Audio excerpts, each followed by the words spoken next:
Kartosuro kutha cilik ing kulon Solo dadi cidukan markono petilasane. Namaku Davina Salsabila, aku suka membaca buku, apalagi buku sejarah. Pagi ini aku datang ke perpustakaan untuk membaca buku Geger Pecinan yang ditulis oleh Pak Darajati menarik perhatianku. Halaman demi halaman terus kubaca, hingga akhirnya aku merasa penasaran ingin mengetahui peristiwa Geger Pecinan lebih dalam. Alarmku berbunyi karena sudah memasuki waktu sholat, aku pun bergegas pergi. Selesai sholat, aku berusaha mencari informasi lebih dalam mengenai peristiwa Geger Pecinan.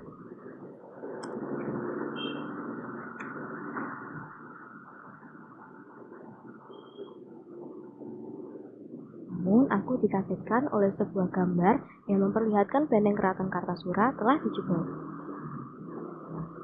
Kok bisa ya bangunan cagar budaya yang sangat akan sejarah dijebol oleh orang? Wah, aku harus ke sana untuk melihat secara langsung nih. Aku pun bergegas menuju situs Keraton Kartasura untuk menemui juru kuncinya. Perkenalkan, saya Davina Salsabila, Pak, dari S1 Pendidikan Sejarah UNS. Saya ingin bertanya, Pak, apakah benar ada berita yang menyebutkan bahwa benteng dari Keraton Kartasura dijebol, Pak? Nama saya Surya Lismana. Asmo keraton saya setelah menjadi juru kunci itu adalah Mas Ngabei Suryo Hastono Hadi Projonagoro. Saya menjadi juru kunci menggantikan ayah saya, Raden Tumenggung Kerti Hastono Dipuro, setelah ayah saya itu 1 November tahun 2017. Kemudian kalau kita mendengar dari berita-berita, memang benar bahwa benteng Daluarti itu dijebol oleh seseorang karena dalam hal kepentingan ekonomi, karena beliau membeli tanah di dalam benteng tersebut, kemudian akan digunakan untuk usaha kos, kemudian juga bengkel dan lain sebagainya. Apakah ada bagian-bagian lain meliputi bagian dari situs Keraton Kartasura itu apa saja, Pak? Jadi Keraton Kartasura itu yang pertama itu adalah benteng Cempuru atau benteng Sri Manganti atau benteng dalam. Sekarang memang jadi pemakaman. Makam ini bernama Hastono Keraton Kartasura. Kenapa kok menjadi makam? Tahun 1745 Keraton Kartasura pindah ke Surakarta. Di sini tidak terurus sehingga jadilah hutan, namanya hutan keraton. Baru tahun 1811 itu yang buyut saya itu sebagai abdi dalam Keraton Surakarta itu diperintah untuk mencari keraton lama. Maka setelah ketemu oleh Sinuwun disuruh membersihkan. Dibersihkan 5 tahun. Sehingga tahun 1816 itu baru selesai dibersihkan dan tidak ada apa-apanya kecuali benteng dan sebagainya. Oleh Sinuwun diperintahkan Kartosuro dadi makam. Ini saya sampaikan yang masih utuh. Kemudian yang di luar itu ada benteng lagi yang disebut dengan benteng Baluarti. Kemudian benteng Baluarti ini sekarang itu hanya tinggal kurang lebih 200 meter. Karena memang dulu belum ada Undang-Undang Cagar Budaya nomor 11 2010 itu banyak masyarakat yang merobohkan. Dan pada saat itu memang belum ada sanksi hukumnya sehingga mereka melakukan itu. Terus sekarang yang tinggal 100 meter itu di arah barat. Yang kemarin terjadi pembobolan atau pembongkaran kurang lebih 4-5 meter. Kemudian selain di sana, Keraton Kartasura sebenarnya ada lagi situs yang lain atau tempat-tempat yang dulu merupakan Keraton Kartasura. Yaitu yang pertama itu adalah Gunung Kunci. Gunung Kunci itu dulu adalah Segoro Yoso Kartasura. Kemudian Gedong Lincip atau Gedong Lancip. Kalau banyak orang juga mengatakan Gedong Piring. Itu dulu adalah merupakan tangsi VOC. Jadi kantor jaga VOC yang ada di dalam benteng Baluarti. Itu letaknya di sebelah utara. Kemudian selain itu nanti juga ada lagi Gedung Obat. Jadi Gedung Obat itu arah barat, itu adalah dulu merupakan gudang misi atau tempat menyimpan senjata-senjata. Kemudian ada lagi, yaitu adalah Kampung Masjid.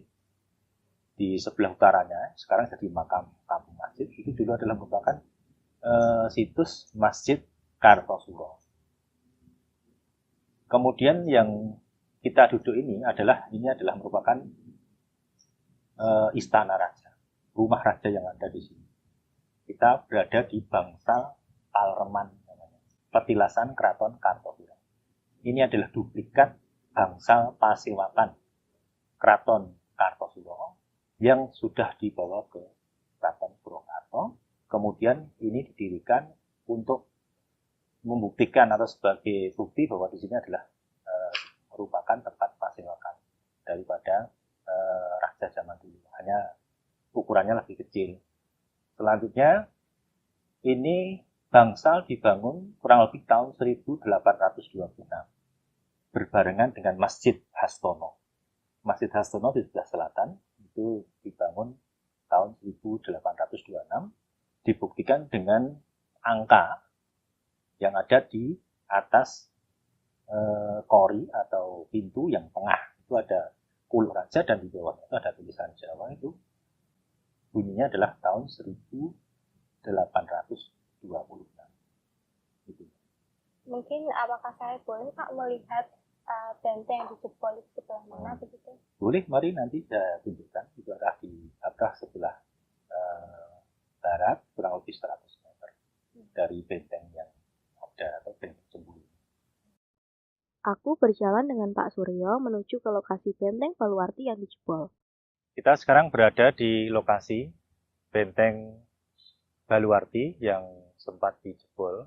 Ini lokasinya ada di belakang kita. Ini sekitar 4-5 meter. Kemudian ini terjadi kurang lebih tanggal 8 April tahun 2022. Dan akhirnya nanti berlanjut yang kedua kalinya, benteng Singopuran, itu benteng Pringgolayan, benteng Kepatihan Kartosuro itu juga tempat juga dijebol. Ini sekitar bulan Juli. Dijebol untuk kepentingan daripada ekonomi, terutama untuk dibangun perumahan. Penjelasan dari Pak Suryo tentang situs Keraton Kartasura belum cukup menjawab rasa penasaranku mengenai hubungan antara peristiwa Gerbecinan dengan benteng Keraton Kartasura.